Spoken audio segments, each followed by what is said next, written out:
የቀድሞ የኢትዮጵያ ሰራዊት የድጋፍና ልማት ማህበር ሀገር አቀፍ ጉባኤውን አካሂዷል።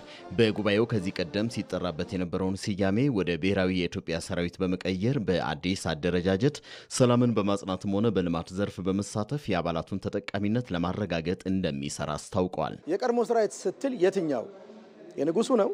የደርግ ነው? የኢህአዴግ ነው? አሁንም እኮ እያገለገሉ የሚወጡ ወንድሞች አሉ። የነሱ ነው? የትኛው ካቴጎሪ ነው? ስለዚህ ትንሽ ለአሰራርም ለአስተዳደርም ለህግም እንቅፋት የሆነ መስሎ ስለታየንና በዚህም ደግሞ ሙሉ ግንዛቤ ስለወሰድን የሚገባን መዋልካችን የኢትዮጵያ ሰራዊት በመሆኑ ብሔራዊ የኢትዮጵያ ሰራዊት ማህበር ተብሎ እዚህ ስም ላይ እንዲያርፍ ይሄንን አመራሩም በየክልል ያሉ ወንድሞቻችንንም በዚህ ስም እንድንጠራ ስሙን ሰየምን። ዛሬ ጉባኤው አጽድቆት ከዚህ በኋላ ፕሮሰስ ያደርጋል ማለት ነው። የሰራዊቱ አባላት ኢትዮጵያን በሚመጥን መልኩ ተደራጅተው ወደ ስራ መግባታቸው የሚበረታታ በመሆኑ ለሀገር የከፈሉትን መስዋዕትነት ታሳቢ ባደረገ መልኩ ድጋፍ ሊደረግላቸው ይገባል ተብሏል። ይሄ ሁለገብ ድጋፍ የሚሰጠው የፖለቲካ ድጋፍ፣ የኢኮኖሚ ድጋፍ፣ ማህበራዊ ድጋፍ በሁሉ መስኩ ሊደገፍ የሚገባው ጉዳይ ነው። ምክንያቱም የአንድ መንግስት ትልቁ ተልእኮ የሀገርን ሉዓላዊነት መጠበቅ ነው።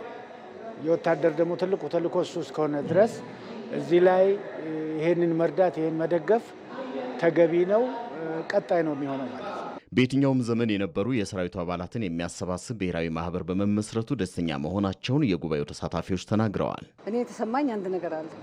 ሰራዊት ማለት መከላከያ ሰራዊታችንም አጥንቱን እየከሰከሰ ደሙን እያፈሰሰ ዛሬ በሱ እንድንኖርና ኢትዮጵያ ሰላም እንድትሆን ዛሬ ከምንም አይነት ነፃ ሆኖ እሱ ኢትዮጵያና ኢትዮጵያን ብቻ በሚል ነገር ላይ ዛሬ የምታየው ሰላም የመጣው በመከላከያው ሰራዊት ነው የሚል ነገር አለኝ እኔ እና ለነሱ ትልቅ ክብር አለኝ። አይዞ ወንድሜ አይዞ በርታ ነው። በመርሃ ግብሩ ላይ ከፍተኛ የመንግስት የስራ ኃላፊዎች፣ ከተለያየ የማህበረሰብ ክፍሎች የተውጣጡ ተወካዮች፣ ጥሪ የተደረገላቸው እንግዶችና የማህበሩ አባላት ተሳታፊዎች ነበሩ።